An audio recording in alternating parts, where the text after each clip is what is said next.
Hi everyone, I got a lot of questions, so I thought about doing my current training split video. And these are the types of videos that I also love watching on other channels and sources of inspiration, picking their brain, getting some knowledge and details and inspiration for my own training methods and programming. So why not? Let's try. So I will share some introduction, but also my thoughts, how I ended up with this current training split, what am I doing, sets, reps, and everything, elaborate all the details on the board. So a little introductions for those of you who don't know. My background is, we can call it bodybuilding. I guess everyone started with some sort of a bodybuilding type of training, or 99%, I believe.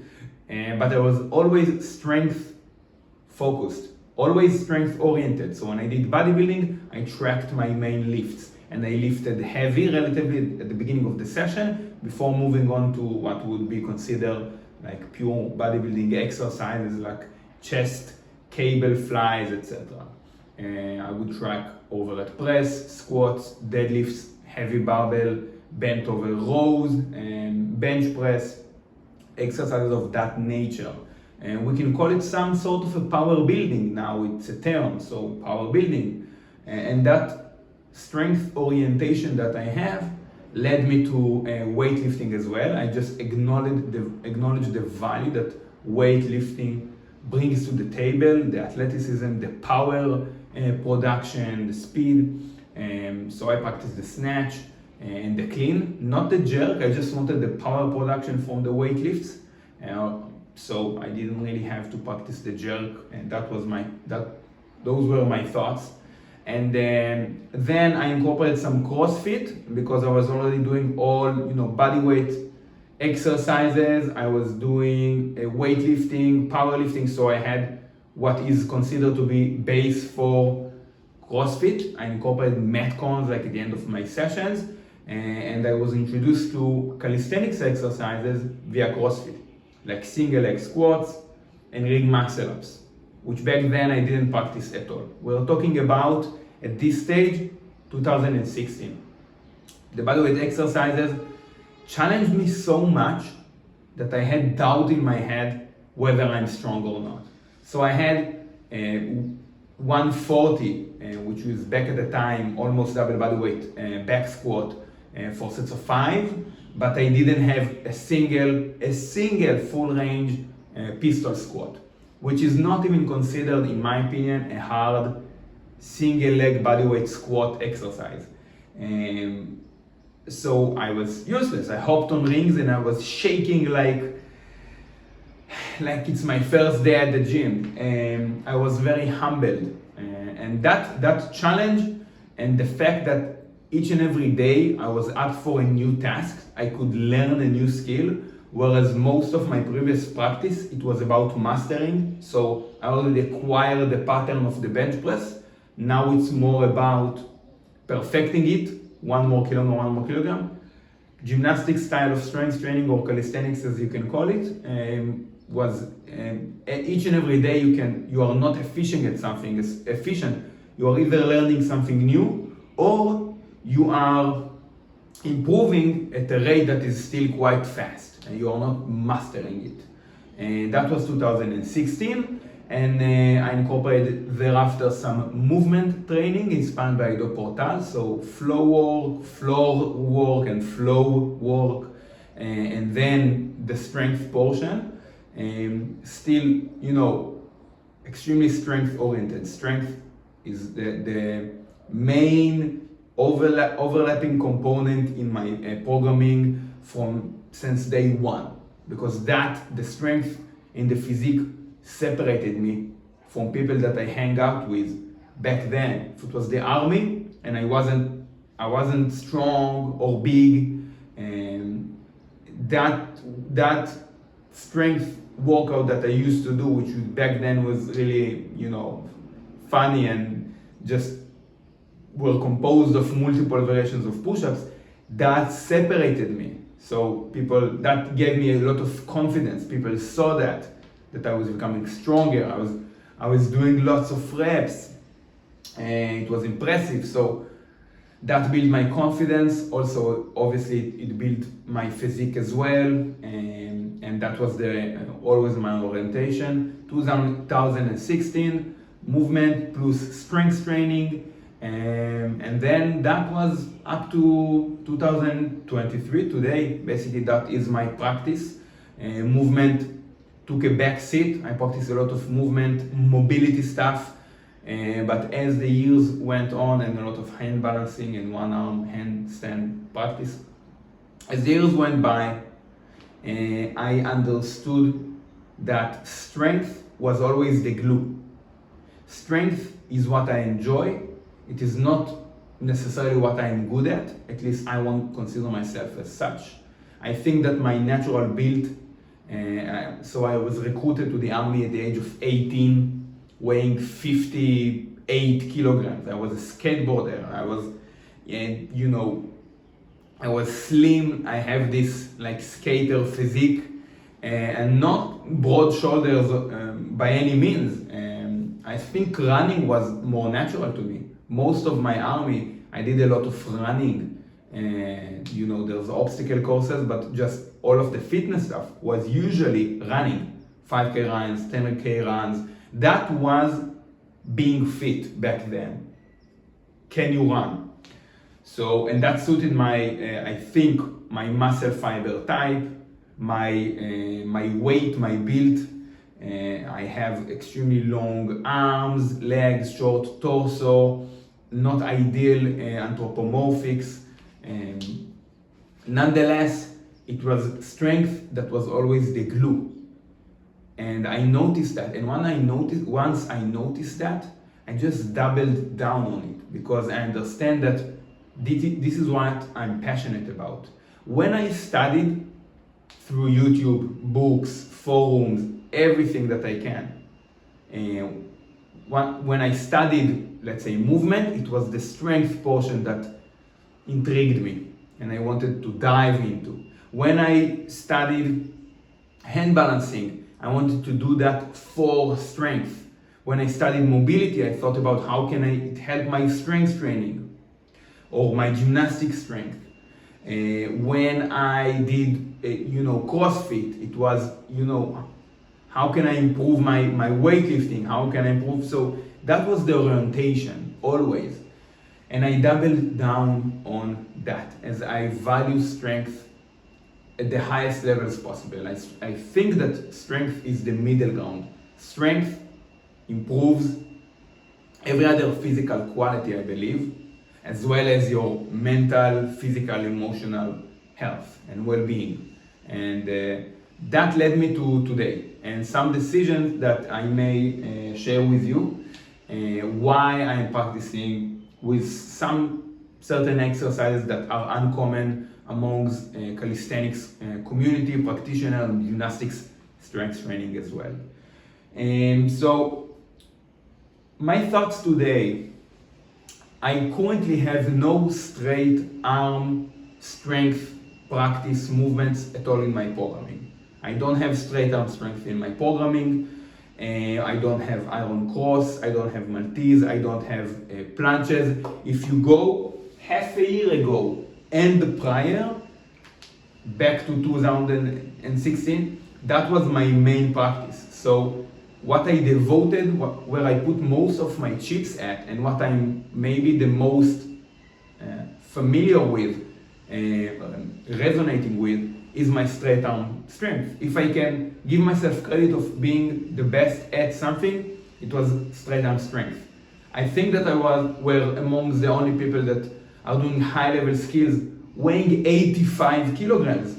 Extremely heavyweight for calisthenics, but I did Maltese presses to planche, iron cross presses to Maltese, and everything clean.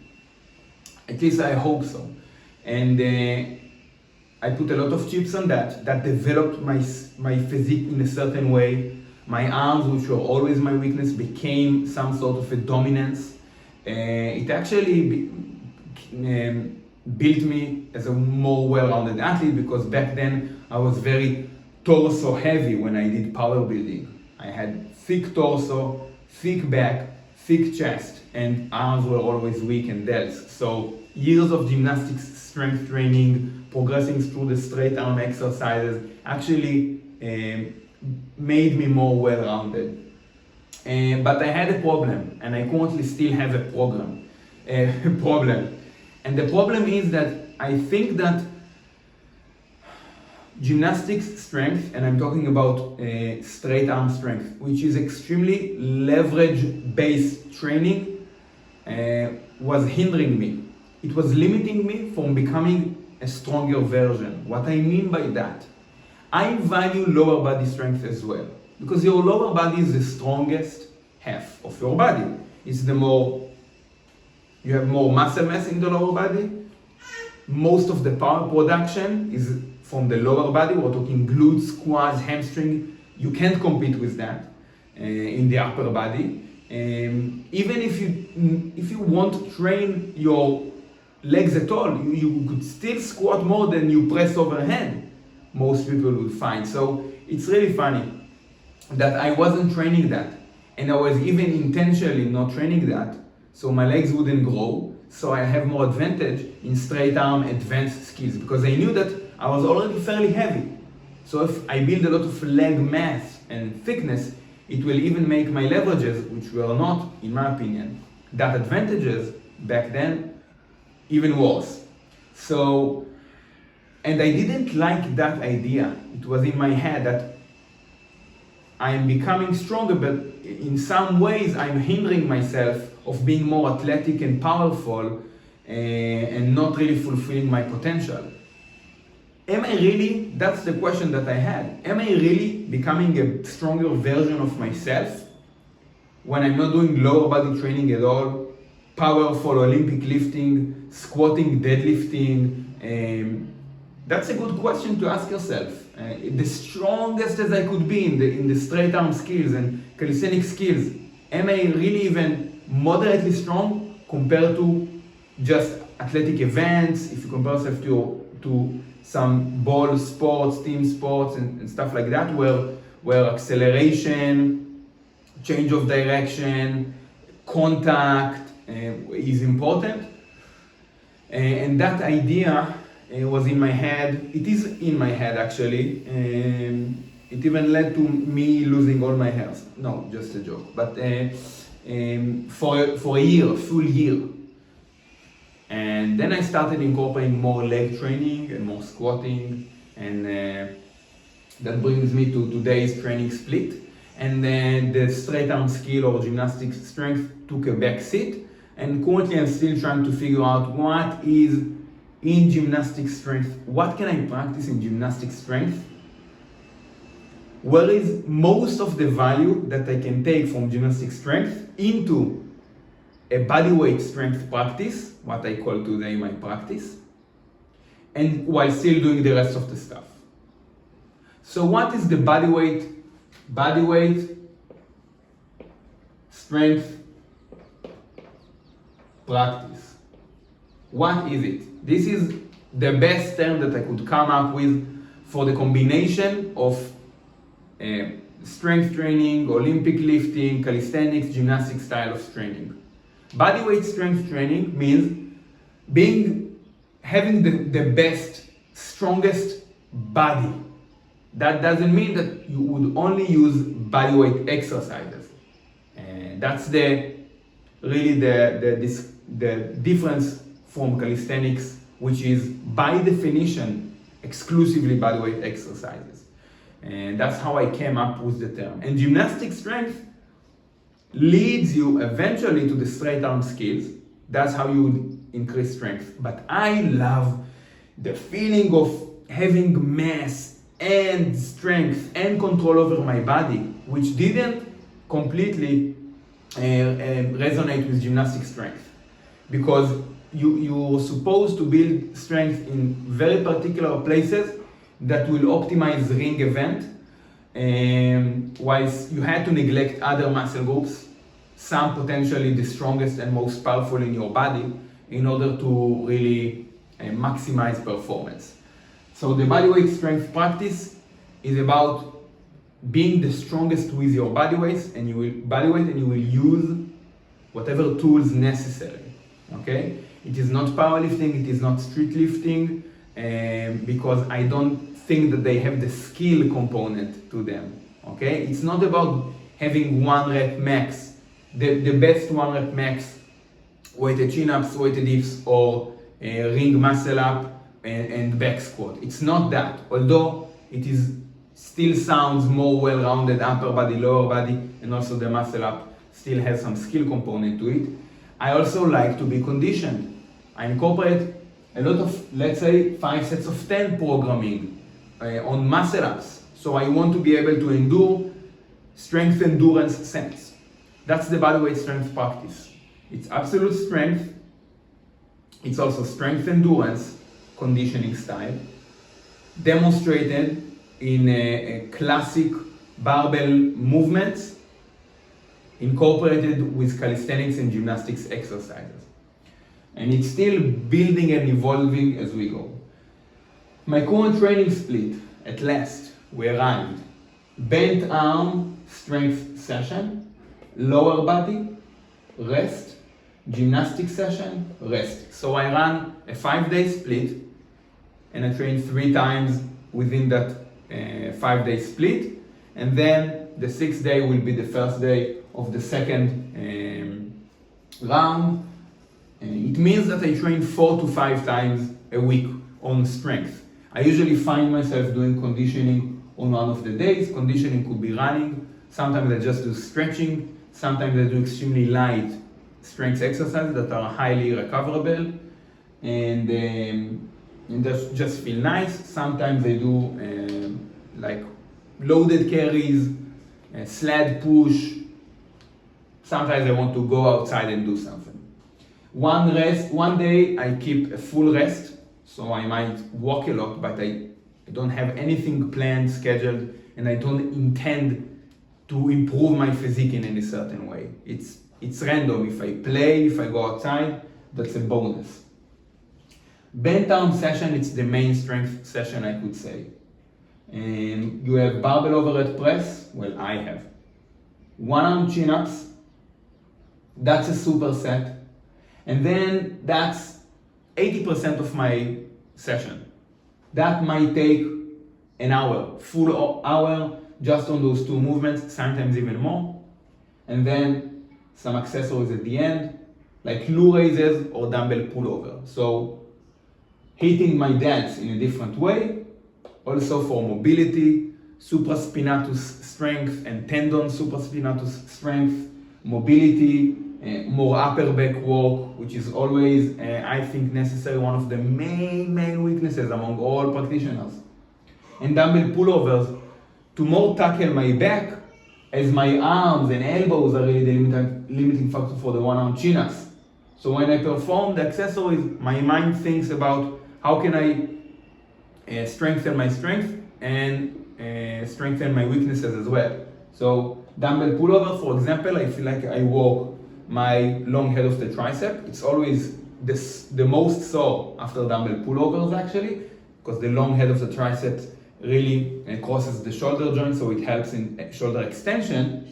And that's a weakness of mine. I'm glad that triceps are worked there, and the long head in particular. And also the back, I feel like it is my strength in 1 arm pull-ups, significantly stronger than the lockout, which is mostly elbow flexor based.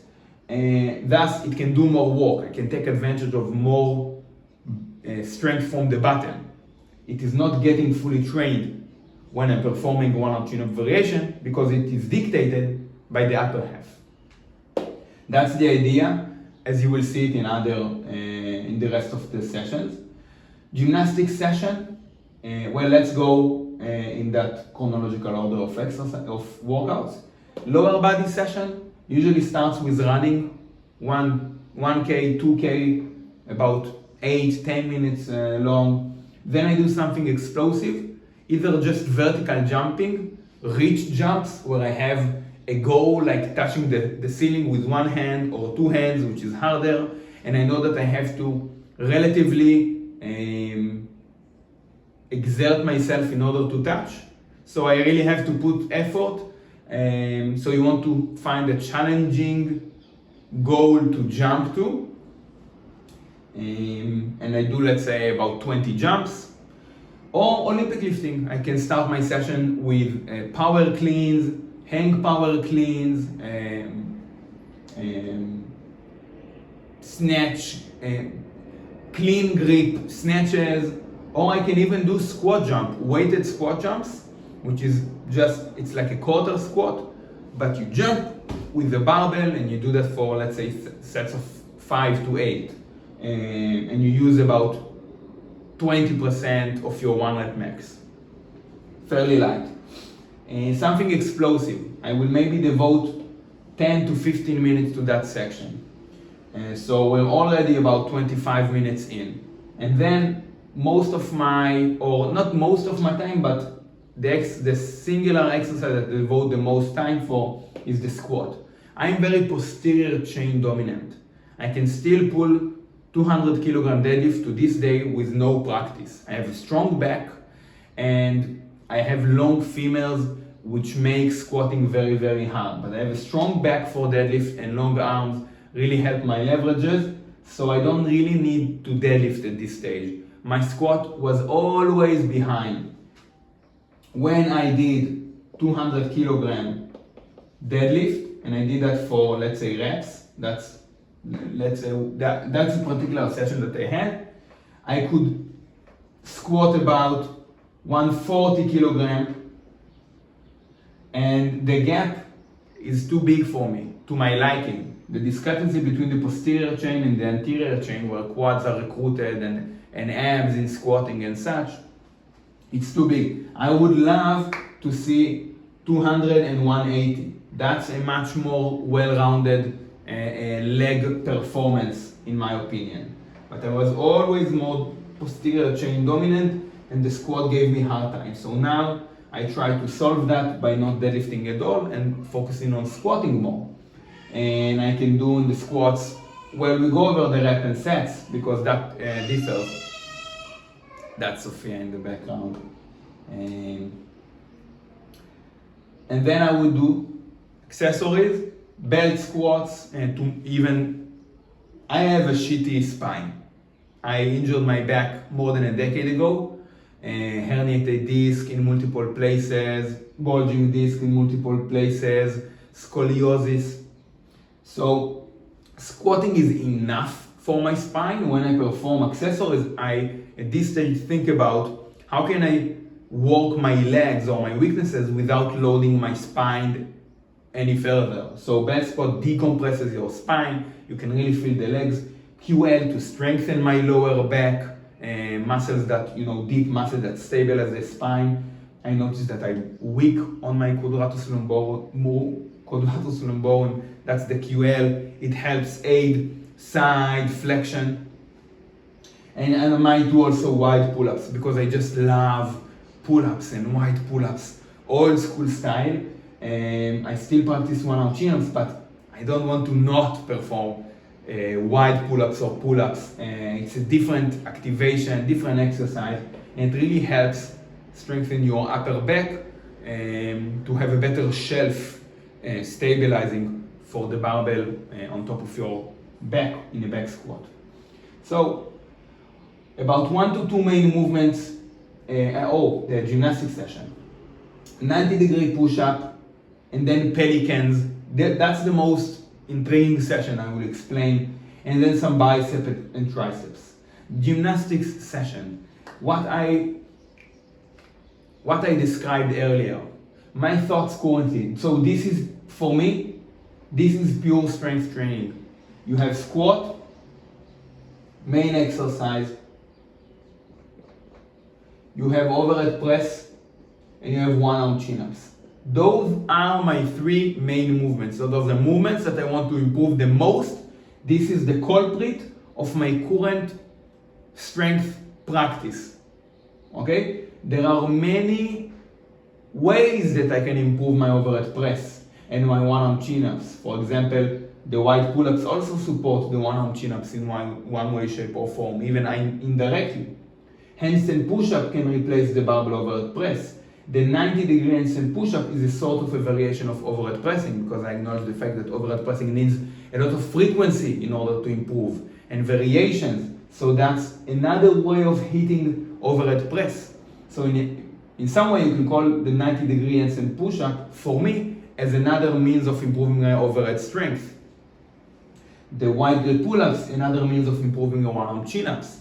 But if you had to dial it down, dilute it into 3 numbers, well, not dilute, just dial it down, it's 3 main exercises, really. It doesn't mean that it will be all of my routine, but that's the main focus. And you have to know what is your main focus, so you can derive the rest of the exercises in your programming from.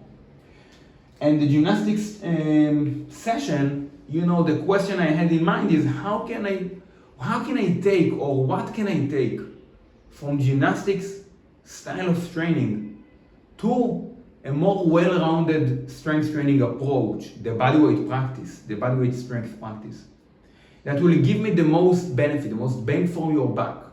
Because I don't want to perform a full gymnastics routine at this stage. I think that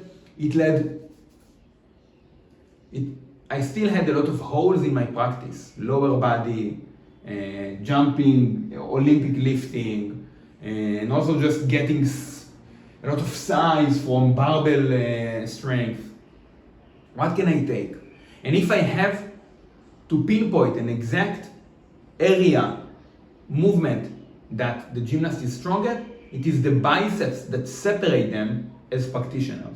The straight arm skills, they highly target the bicep and bicep tendon, both at the shoulder, but mostly especially at the elbow joint.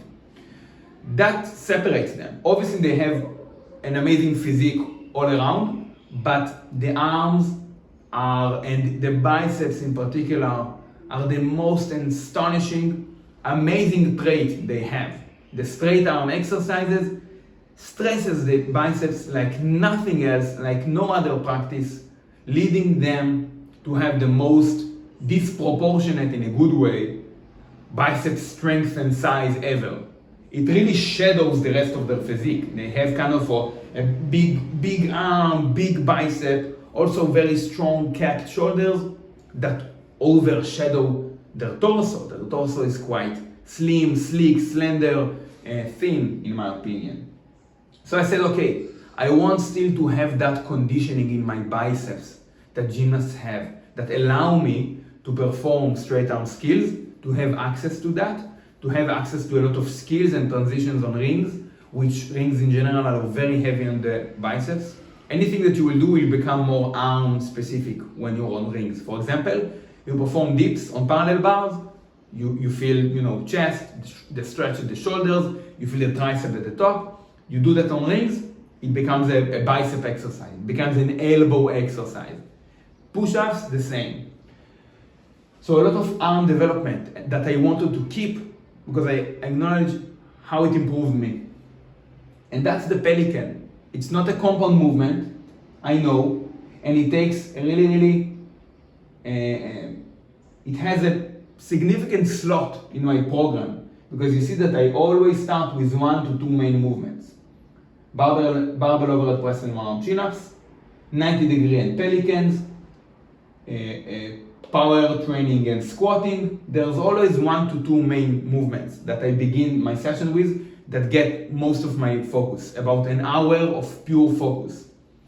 And the pelicans currently fit that slot, because for me, they keep me close enough to the gymnastics strength, straight arm strength practice, which I highly value. I just value it in the context of a more well-rounded approach. Funny or more interesting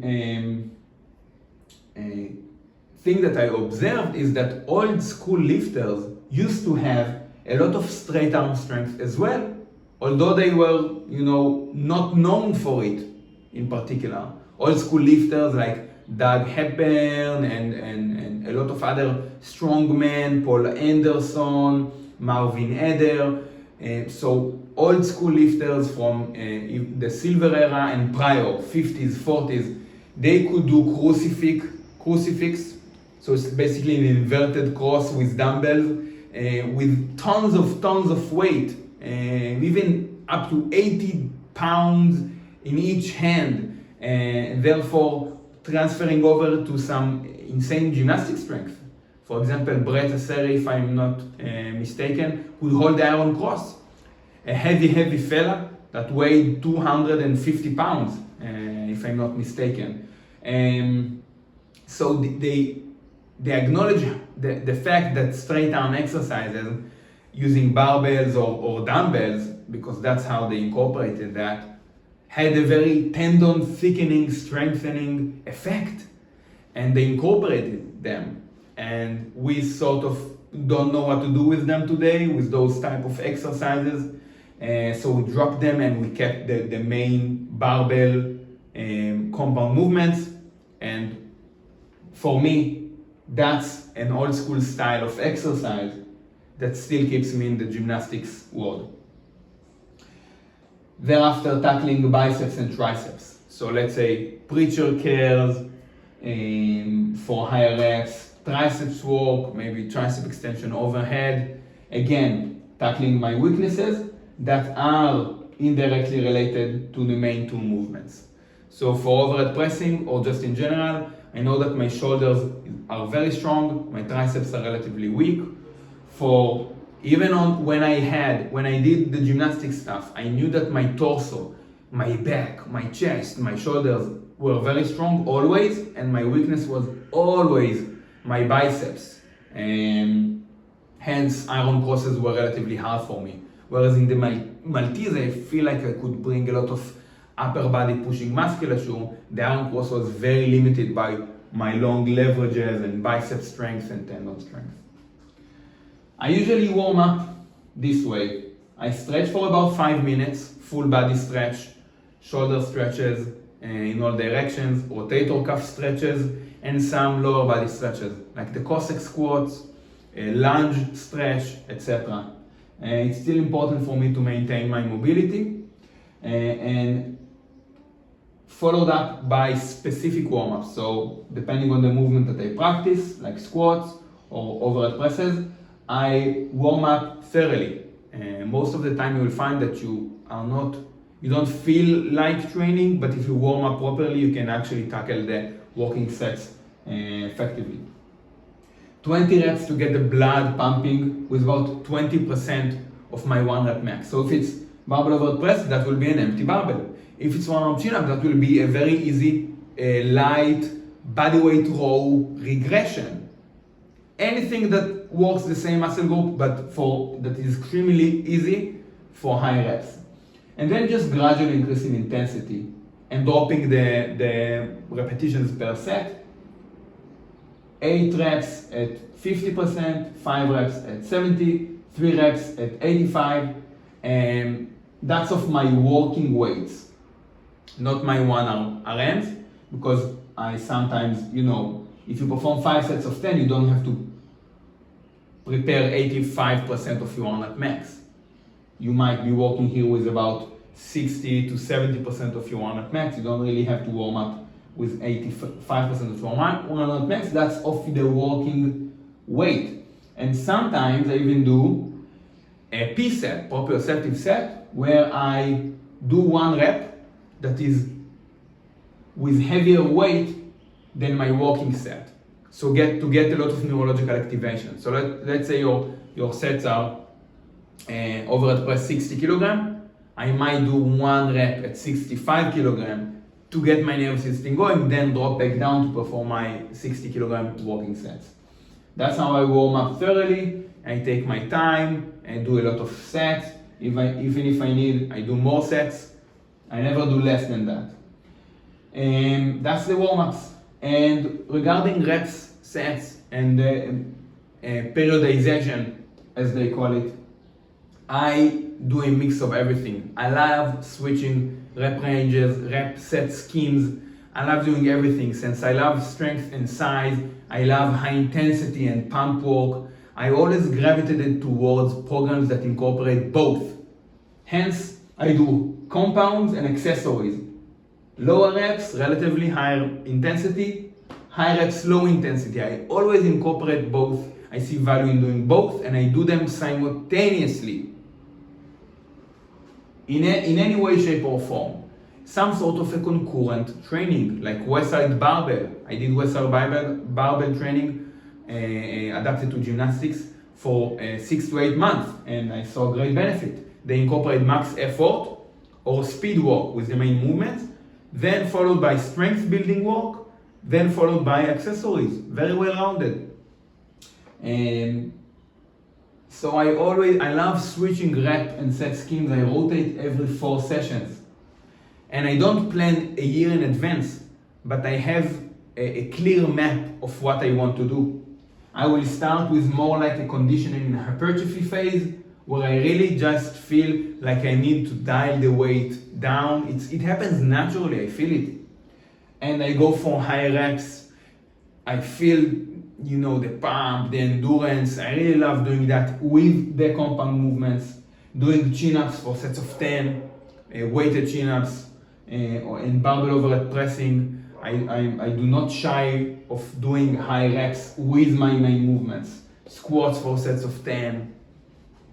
And then building up to rep and set schemes that are sort of functional hypertrophy, like a combination of strength and size, like 5 to 8, or 5 sets of 5 to 6 repetitions. This whole block where I switch rep and set schemes every about 3 weeks, that's a conditioning and hypertrophy phase relative to my goals in the bigger picture. So those are schemes that I might do on those the conditioning and hypertrophy phases for the main movements. For the accessories, it will always be about 3 sets of 10 to 25 repetitions, really going high reps. Not trying to bash my muscle and joints, where the goal is really to tackle weaknesses and isolate them with high intensity. I can save my joints for the main movements. And then going into a more of a strength and power phase, where I perform rep and set schemes like 8 sets of 2 to 3 repetitions, 5 sets of 2 to 3 repetitions. It's always increasing in intensity in a linear fashion, whilst having a combination of relatively high intensity with the low intensity accessories. And then 5 sets of 1, incorporating more singles, and maybe back off sets like 3 sets of 3 to 5 repetitions. And where I'm at right now, actually. I'm at the end of a phase that I started back in October. If you scroll back on my Instagram, back enough, you will see that I perform high rep sets of pull-ups and handstand push-up, 5 sets of 10, 5 sets of 20, and that led me to break my barbell overhead press personal best, 102.5 kilograms this week, a few days ago. But I really see the value, in the high volume, high reps that I did back in October, starting back in October. So those are the periodization, but I usually don't plan in advance, like half a year. In October, I didn't know that I was today testing my 1 rep maxes. I didn't know that. What I had in mind that I knew that I wanted, really excuse the dog, those small tiny dogs that are more like toys than dogs, excuse them. So I didn't know that I would max out today when I programmed back in October. I just knew that my body felt like it wanted a different stimulus, and I had to dial back the intensity, leading me to perform more high rep sets, tons of volume, and gradually increasing the intensity as I go. And here I already crave doing something heavy, and eventually going up to singles. And that's my current training split. 3 sessions over 5 days. Every session takes me about 2 hours, and half an hour to warm up, including the specific warm-up sets, and then 1 full hour of main strength movements, like overhead pressing, 1-arm chin-up, or Olympic lifting a squat. And at this stage, we're 1.5 hours in.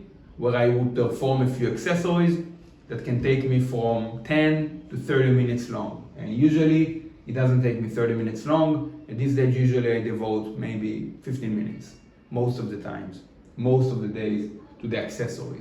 But I tackle them with short rest intervals, back and forth, supersets, etc. Here, most of the exercises are supersetted. The 90 degree in the pelicans, the one-arm chin-up and the barbell overhead press. I really love supersets. And this is my current training split. Moving forward, the notion of improving my bodyweight strength practice, having a strong, skilled, conditioned body, whatever leads me to that, I will incorporate it. Whatever tool, dumbbell, barbell, Olympic lifting, rings, calisthenics exercises, I will incorporate. I'm not shy of that. I don't want my personality to be attached to a single term or a practice, to the point where I'm actually afraid of pulling out and exploring and trying new things, which brought me here in the first place. The fact that I acknowledge how bodyweight training humbled me when I back then did single leg squats and ring muscle ups for the first time, that I was humble enough to actually try it and let me challenge me back then when I was shitty at it, and I could dive deeper into barbell training, which at that stage I was already relatively good at, but it was the curiosity and the idea of what can develop me more at this stage that was leading me. And it always had strength orientation, and it's still the same today. Where I feel I can gain the most with a strength-based practice. That's my current training split with lots of nooks and crannies in between and knowledge and information. Hope you enjoyed the video and see you on the next one. Drop some comments below, whatever questions you have. Like, subscribe, share, it really helps my channel. Thank you, see you next time.